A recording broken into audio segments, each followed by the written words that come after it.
Guys, তোমরা আমাকে literally পাগল করে ফেলছো এই চিকেন ফ্রাই এর রেসিপিটা দেওয়ার জন্য। তো ফাইনালি আজকে আমি আমার চিকেন ফ্রাই রেসিপিটা তোমাদের সাথে শেয়ার করব। আগেই সরি চেয়ে নিচ্ছি, কারণ এই রেসিপিটা শেয়ার করতে আমার কিছুটা দেরি হয়ে গিয়েছে ব্যস্ততার কারণে। আর এই রেসিপিটা কিন্তু আমি এক্সপেরিমেন্ট করার জন্য রান্না করেছিলাম যে খেতে কেমন হয়। ইউটিউব দেখে বা কারোর থেকে দেখে শুনে এটা আমি রান্না করিনি, একদমই মন গড়া একটা রান্না ছিল। খেতে কিন্তু খুবই ভালো হয়েছিল, বাসার সবাই তো খুবই বেশি পছন্দ করেছে, বিশেষ করে আমার হাজবেন্ড তো খুবই পছন্দ করেছে। তো যাই হোক, রান্নায় ফোকাস করি আমরা। মুরগি ভুনা একদম যেভাবে করে সেম টু সেম ওইভাবে আমরা চিকেনটাকে ভুনা করে নিব। এখানে আমি স্পেশাল কোনো মশলা ইউজ করিনি। মুরগি ভুনায় নর্মালি যে মশলাগুলো আমরা দিয়ে থাকি বাসা বাড়িতে থাকে সবসময় ওগুলাই ইউজ করেছি। এখানে আমি আলাদা কোনো পানি ইউজ করিনি। মুরগি থেকে যে পানিটা বের হয়েছে ওইটা দিয়ে কিন্তু মুরগিটা আমি কুক করেছি। আর এটা টেক্সচারটা আপনারা দেখে বুঝতে পারছেন, একদম মাখো মাখো।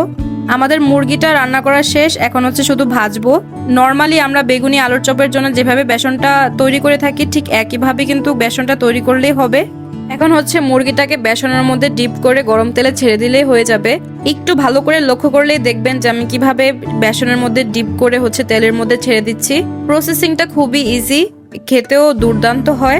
এই রেসিপিটা বেশিরভাগ সময় আমরা রমজানে বেশি ট্রাই করে থাকি, কারণ চিকেন ফ্রাই আলাদাভাবে করতে গেলে অনেকটা টাইম লাগে। শর্টকাটে এভাবে চিকেন ফ্রাইটা করে থাকি আমরা। খেতে আলহামদুলিল্লাহ ভালোই হয়। কেউ যদি এই চিকেন ফ্রাইটা ট্রাই করে থাকেন তাহলে খেতে কেমন হয়েছে অবশ্যই কমেন্ট করে জানাতে ভুলবেন না। তো আজকের ভিডিওটা এই পর্যন্তই। সবাই ভালো থাকবেন। আল্লাহ হাফেজ।